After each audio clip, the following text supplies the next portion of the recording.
Sibongisile Ngwanelo Muhle yemukelana titindzaba letihamba embili elangeni lanamuhla. Ngelishwa ke sithi cala ngato letibuhlungu kulandzela sigameko lesibuhlungu lesendeke itolo kaManzini eBunu Mall lapho khona lomunye wetisebenti wesitolo lesithengisa timphahla iIdentity Clothing ashona kabuhlungu emva kwekuthi kuwelibonza lengcenye yalesakhiwo lawela etikwakhe lapho khona umufi ahleli busuku bonke solo angakhoni kuphuma.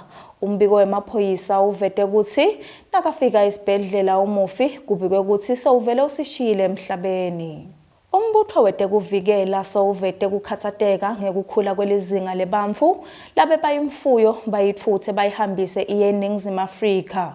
Umbutho wetekuvikela lobukete kuphepha emingceleni sewubambe timbuti letingu-51 letibita imali lenganga 61,200 emalangeni emsebentini lobo uhlose kubamba lokuganga lobentiwako etindzaweni letehlukahlukene emingceleni yelive.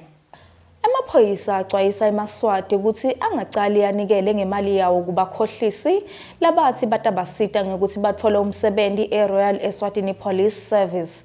Lochumanisa sive kanye nemaphoyisa Senior Superintendent Phindile Zwane uvete ukuthi kusengakacali kucasha emaphoyiseni njengoba kusafuneka kucalwe inchubo yekucashwa kwemaphoyisa nanobe iNkosi Mswati wesithathu yamemetela ngelusuku lwemaphoyisa kuthi kutawucashwa emaphoyiseni kulomnyaka.